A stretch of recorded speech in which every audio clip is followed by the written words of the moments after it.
আজকের গল্পটা হচ্ছে বাই রুট কলকাতা থেকে শিলিগুড়ি পৌঁছানোর। সাধারণত ধর্মতলা থেকে প্রচুর সংখ্যক ভিআইপি বা নর্মাল লাক্সারি বাসে চেপে আপনি চলে আসতে পারেন শিলিগুড়ির উদ্দেশ্যে। সময় লাগবে 10 থেকে 12 ঘন্টা। যেমন শ্যামলী, লোকনাথ, রয়্যাল ক্রুজ, আরও আছে নানান সব ভিআইপি বাস ধর্মতলা টু শিলিগুড়ি যাওয়ার জন্য। এই সব বাসগুলির ভাড়া পড়ে সাধারণত 1 থেকে 2000 টাকার মধ্যে। কিন্তু আমাদের প্ল্যানটা ছিল একটু অন্যরকম। আমরা জগৎবিখ্যাত তাঁতশাড়ি শান্তিপুর ফুলিয়াবাসী, তাই অনেকেই বলতেই পারেন আধা গ্রাম বা আধা শহরে আমরা বাস করি।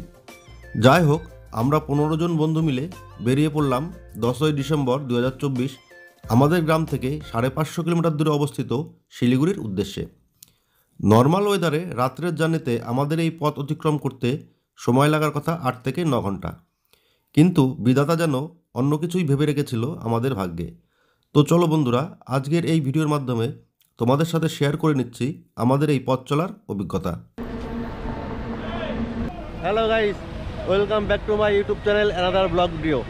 আজকে আমরা যাত্রা শুরু করেছি আমাদের গ্রাম ফুলিয়া থেকে। এখন আমরা আছি ভাতজাংলা থেকে আমরা গাড়িতে তেল ভরে নিলাম। আমাদের আজকে যাত্রা পথ হচ্ছে শিলিগুড়ি। ফুলিয়া থেকে আমরা যাত্রা শুরু করেছি, এই ভাতজাংলা পেট্রোল পাম্প থেকে আমরা তেল ভরে নিলাম। আমরা যাচ্ছি আজকে শিলিগুড়ি। এই হচ্ছে আমাদের তিনটে গাড়িতে মোট আমরা 15 জনে যাচ্ছি। এটা হচ্ছে আমার গাড়ি আর্টিগা, ওটা যাচ্ছে কেয়া, আর ওইটা হচ্ছে স্করপিও। তিনটে গাড়িতে মোট আমরা 15 জন এখন যাচ্ছি শিলিগুড়ির উদ্দেশ্যে। রাস্তায় প্রচণ্ড ফগ, তো এই কুয়াশা কাটিয়ে আমরা যাত্রা শুরু করছি। দেখি সারা রাস্তার আপডেট আমি দিতে থাকবো এই ভিডিওর মাধ্যমে। তো চলুন, হ্যাপি জার্নি। ঘড়ির কাঁটায় রাত্রি 11টা। আমরা এখন এসে পৌঁছেছি শঙ্কর মিষ্টান্ন প্রতিষ্ঠান। এটা হচ্ছে ভাতজাংলা ছাড়িয়ে পান্থতীর্থ মোড়। তো এই হোটেলটা গত 2-3 বছর পর নতুন করে খোলা হয়েছে। হোটেলটা আগে ছিল অন্য সাইডে, এখন এটা নতুন করে খোলা হয়েছে, তাও 3-4 বছর হয়ে গেলো রাস্তার কাজটা হয়েছে। তো এইখানে যা দেখতে পাবেন, রাত্রের যত বাস শিলিগুড়ির উদ্দেশ্যে রওনা দেয় সব বাসগুলো কিন্তু এখানে দাঁড়ায়। যেমন দেখতে পাচ্ছেন ওইখানে লোকনাথ ট্রাভেলস, ওইটার একটা আছে, এই একটা আছে শিলিগুড়ি। তো জায়গাটির নাম হচ্ছে পান্থতীর্থ। ধর্মতলা থেকে ছেড়ে এসে সমস্ত বাসগুলো কিন্তু এইখানে দাঁড়ায় রাত্রে খাওয়া দাওয়ার জন্য। তো খুবই নাম করা এই হোটেলটি পান্থতীর্থ হোটেল, যেটা শঙ্কর মিষ্টান্ন প্রতিষ্ঠান নামে পরিচিত। তো আমাদের বাড়ি খুব কাছেই, আমরা মোটামুটি আধা ঘন্টা মতো জার্নি করে এখানে এসেছি আমাদের বাড়ি ফুলিয়াতে। একটু আগে আমরা পাম্পের থেকে তেল নিলাম। তেল নিলে আমরা এই পান্থতীর্থ এসে আমরা রাত্রের খাবারটা এখান থেকেই খেয়ে নিয়ে আমরা সম্পূর্ণ পুরো রাস্তাটা শিলিগুড়িতে আমরা নিজেদের ছোট প্রাইভেট কারে আমরা শিলিগুড়ি পৌঁছবো। আর এই সমস্ত গাড়িগুলোও কিন্তু শিলিগুড়ির উদ্দেশ্যে রওনা দিচ্ছে। তো সাথে থাকুন। আর রাস্তায় প্রচণ্ড কুয়াশা, আমরা এখান থেকেই দেখতে পাচ্ছি কুয়াশার যে চাপ। রাতের খাবারের মেনুতে আমরা নিয়ে নিচ্ছি মিক্সড ভেজ ও রুটি। থালিতে থাকছে 3টে রুটি, মিক্সড ভেজ, পেঁয়াজ ও স্যালাড। 120 টাকা প্লেট। খুবই তৃপ্তিদায়ক খাবার। আর এই হোটেলের খাবারের জায়গা কিন্তু খুবই বড় ও খোলামেলা পরিবেশ।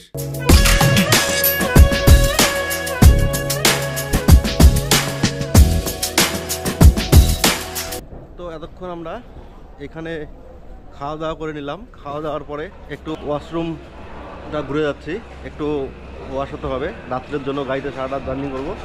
এই হচ্ছে এদের ওয়াশরুম। এইদিকে আছে টয়লেট জেন্টস, এইদিকে আছে জেন্টস টয়লেট, আর এইদিকে আছে বেসিন। খুবই পরিষ্কার পরিচ্ছন্ন, দেখতেই পাচ্ছেন আপনারা। শুধু এটাই নয়, সাইডে কিন্তু এদের আর একটা করিডোর আছে। এইখানে দেখুন কতটা বড় এরিয়া নিয়ে এখানে, মানে ওয়াশরুম বলুন বা বাথরুম বলুন, কতটা বড় এরিয়া নিয়ে এখানে করা হয়েছে। তো চলুন এখন সামনের দিকে যাওয়া যাক। আমরা এখন গাড়িতে উঠে রওনা দেব। রাত্রি মোটামুটি 11:30 বাজে। আশা করছি সকাল ভোর 5টার মধ্যে আমরা হয়তো শিলিগুড়ি ঢুকে যাব। আমাদের সবারই খাওয়া দাওয়া প্রায় কমপ্লিট। আচ্ছা, রাত্রি 11:30 খাওয়া দাওয়ার পর্ব সেরে যখন আমাদের গাড়ি কৃষ্ণনগর থেকে ছাড়া হলো, গাড়িতে উঠে আমরা সবাই আতঙ্কিত। এ কী অবস্থা? আমরা রাস্তায় চলছি নাকি কোনো মাঠে নেমে পড়েছি বোঝার উপায় নেই। এই 4 লেন হাইওয়েতে গাড়ি চলার কথা মিনিমাম 80-তে, কিন্তু আমাদের গাড়ি চলছে 40-এ। কারণ এত ভারী কুয়াশায় সামনের 10 হাত পরে আর কিছু দেখতে পারছি না। অগ্রতা ধীরে চলো নীতিতেই আমাদের চলতে হলো।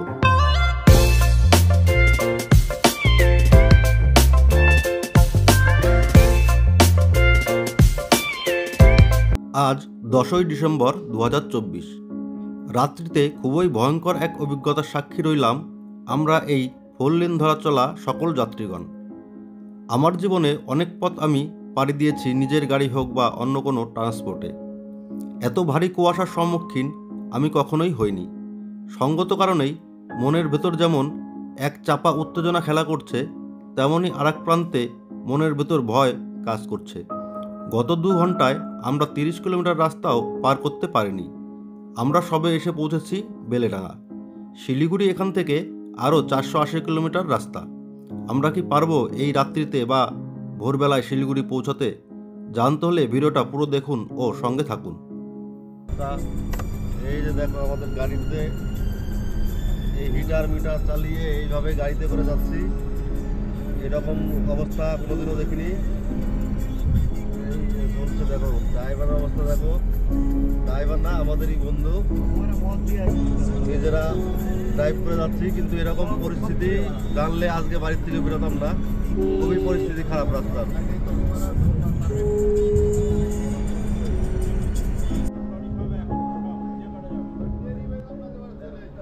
রাত্রি 2:30 বাজে।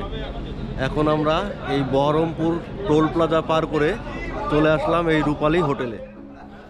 এইখানে আমরা এখন দাঁড়িয়ে একটু চা পান করে নিচ্ছি। রাস্তার যা কুয়াশার অবস্থা, গাড়ি একদমই টানা যাচ্ছে না।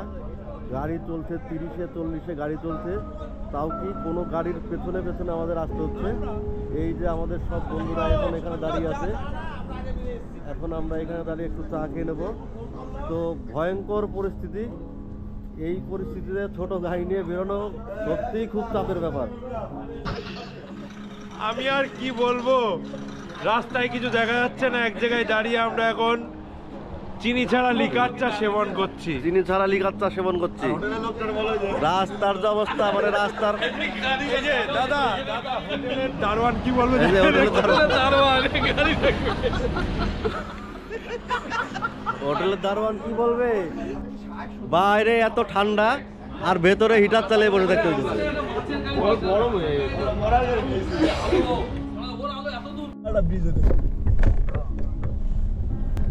ঘড়ির কাঁটায় 4:05।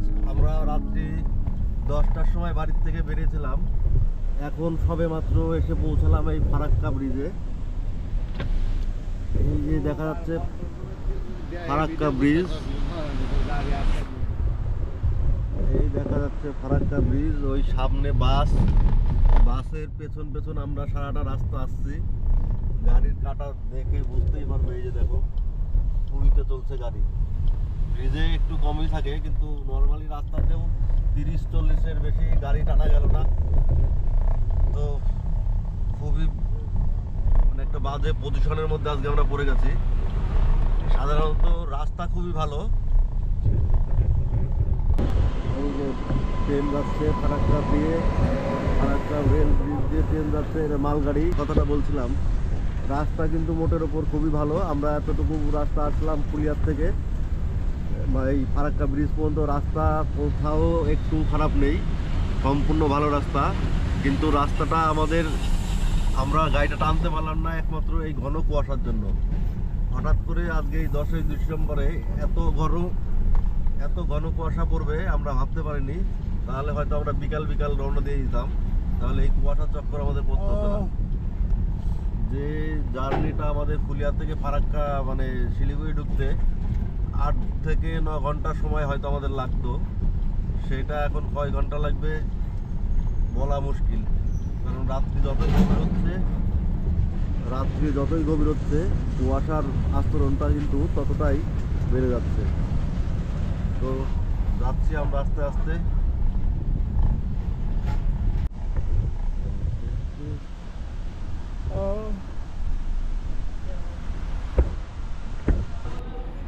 ঘড়ির কাঁটায় এখন 8:37। এই কুয়াশাচ্ছন্ন পরিবেশ দেখে কে বলবে এখন 8:30 বাজে। তো রাত্রে তো আমাদের খুবই কষ্ট হয়েছে গাড়ি চালিয়ে আস্তে আস্তে। আর এই যে আমাদের গাড়িগুলো এক এক করে লাইনে দাঁড়িয়ে আছে। এইমাত্র আমরা এসে পৌঁছালাম ইসলামপুরে এই বাবা হোটেলটায়। এখান থেকে শিলিগুড়ি আরও 60 কিলোমিটার রাস্তা আমাদের যেতে হবে। পুলিয়া বাস স্ট্যান্ড থেকে আমরা গাড়ি ছেড়েছিলাম রাত্রি 10টায়। তো মোটামুটি এখন যা শিলিগুড়ির রাস্তা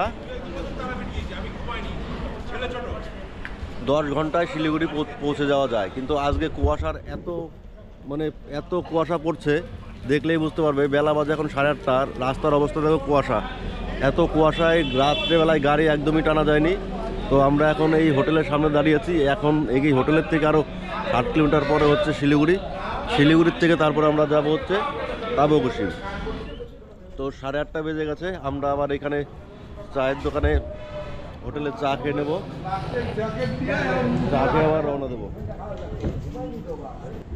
হ্যালো গাইস, আমরা এখন চলে এসেছি দুধিয়া ব্রিজে। ওই দেখো দূরে সব আমাদের বন্ধুরা দাঁড়িয়ে আছে। আমরা এইমাত্র দুধিয়া ব্রিজে এসে পৌঁছালাম। খুব রাস্তা যথেষ্টই ভালো। মাঝে 100 কিলোমিটারের মতো রাস্তা খারাপ ছিল, তো তাছাড়া রাস্তা খুবই ভালো ছিল। কিন্তু ঘটনা হচ্ছে কুয়াশার কারণে গাড়িটা খুব একটা টানতে পারিনি। এখন বাজে হচ্ছে 10:30। আমরা সবে পৌঁছলাম দুধিয়া ব্রিজে।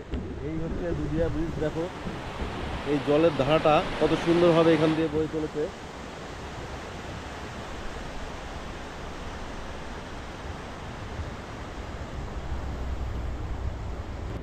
তো আমরা এখানে এখন একটু ব্রেকফাস্ট করব, যেহেতু সকাল 10:30 বেজে গেছে, খিদে পেয়েছে সবারই। তো আমরা এখন এখানে একটু ব্রেকফাস্ট করে নেব। চা, ম্যাগি, নুডলস এইসব দিয়ে ব্রেকফাস্ট করে আমরা আজকে যাবো হচ্ছে তাবাকুশি। সেখানে রুদ্রপ্রিয়া হোমস্টে বলে একটা হোমস্টে আমরা বুক করে রেখেছি আগের থেকেই, সেইখানে যাব।